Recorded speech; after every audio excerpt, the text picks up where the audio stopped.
जय भीम जय भारत दोस्तों। बहुत ज़्यादा हंसी आई इस टाइम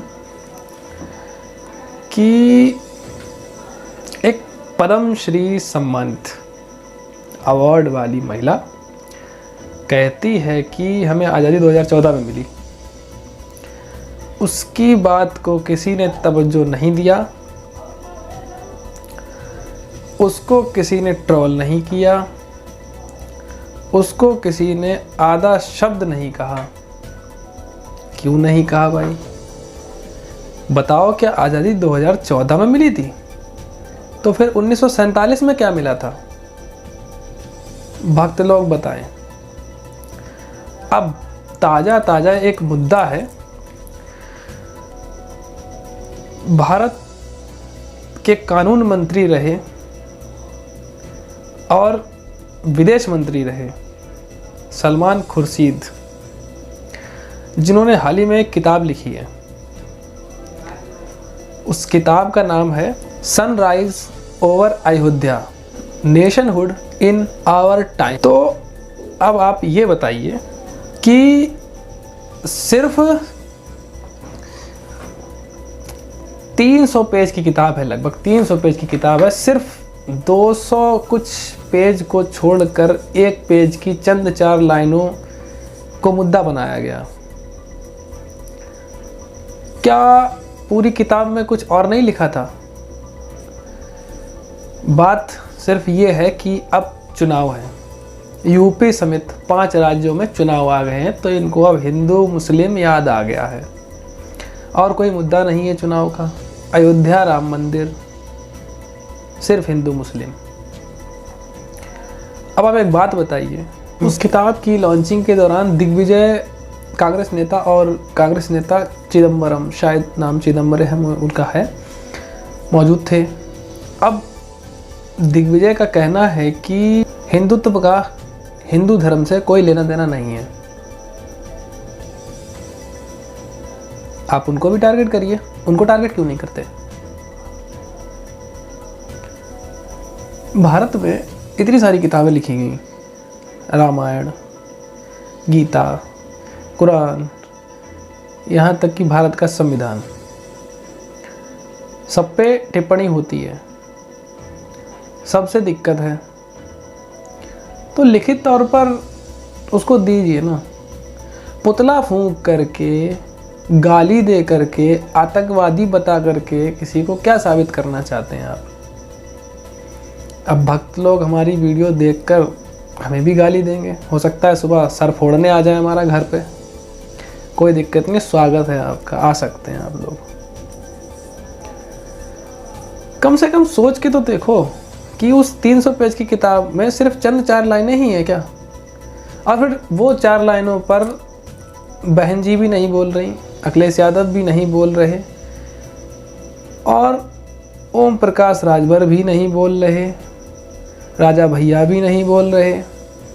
सिर्फ बीजेपी के नेताओं को ही किताब पर आपत्ति क्यों? सबसे बड़ा सवाल। और आर्टिकल 1921 के तहत सबको अपने सवाल पूछने, बोलने का पूरा अधिकार है। आपकी जानकारी के लिए बता दें, वो किताब इंग्लिश में लिखी गई है। उसे पहले पढ़िए, रीड करिए पूरा, उसके बाद सवाल उठाइए। चंद 4 लाइनें पढ़कर सवाल नहीं उठाए जाते। जिस इंसान ने वो किताब लिखी है वो खुद बैरिस्टर है, उसके अंडर में कम से कम 500 वकील काम करते होंगे। I stand with Salman Khurshid. Even every person जो सामाजिक मूवमेंट के लिए काम करता है, समाज के हित में काम करता है, लोगों को जागरूक करता है, उसके साथ मैं हूँ। चाहे मेरे साथ कुछ भी हो, मुझे इससे कोई लेना देना नहीं है। तो एक महिला जो कहती है मैं आज़ादी 2014 में मिली, हंसी आती है उसके ऊपर, उस पर किसी ने कुछ नहीं बोला। सिर्फ हिंदू मुस्लिम राजनीति करनी है, चुनाव आ गया है, बस ये करना है और कोई काम नहीं। हद से यार। सलमान खुर्शीद साहब का ये कहना है कि हमारी किताब हिंदू मुस्लिम एकता की बात करती है। करिए उनसे डिबेट, जाइए बात कीजिए। ऐसे पुतला फूंकने से कुछ नहीं होगा, लिख के दीजिए, किताब बैन कराइए ना। अब आप कहेंगे हम मुस्लिम सपोर्टर हैं। हमने पहले ही बोल दिया है कि हम हर उस इंसान के साथ खड़े हैं, चाहे इतना सा भी मेरी ज़रूरत पड़े, इतना सा भी, हर उस इंसान के साथ खड़े हैं जो सामाजिक मूवमेंट के लिए काम कर रहा है। भक्त लोग आ सकते हैं खोपड़ी फोड़ने के लिए, मेरी कोई दिक्कत नहीं, कोई आपत्ति नहीं। डॉक्टर्स बने हैं, इलाज भी करा लेंगे, लेकिन बोलेंगे ज़रूर।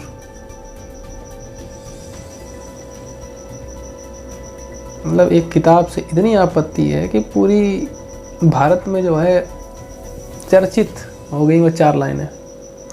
बाकी की जो पन्ने हैं वो भी तो पढ़ो, जानो उनमें क्या लिखा है, उसके बाद उनसे बहस करो, जाके बैन कराओ किताब। आधी अधूरी जानकारी ले ली, चिल्लाना शुरू कर दिया। बारे भैया, चुनाव जीतना है, मुद्दा बनाना है बस।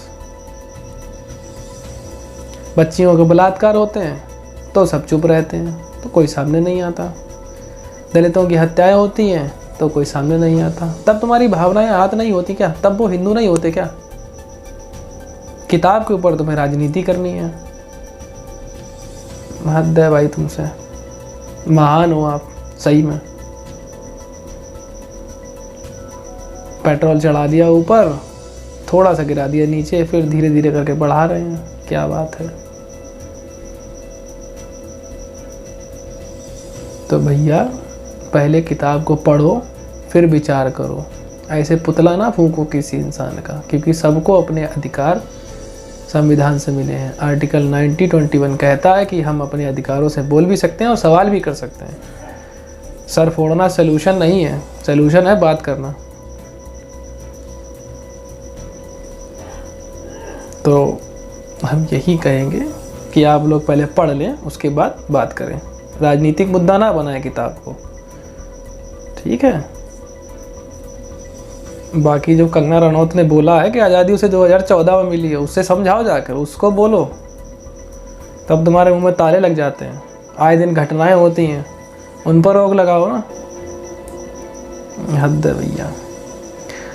भैया भाई साहब, सबसे निवेदन है कि सब लोग किताब को पढ़ें और जानें, क्योंकि सिर्फ एक जो पार्टी है वही बोल रही है, उसके चंद नेता बोल रहे हैं, बाकी कोई नहीं बोल रहा। सब बोलो, तब तो ठीक भी है ना।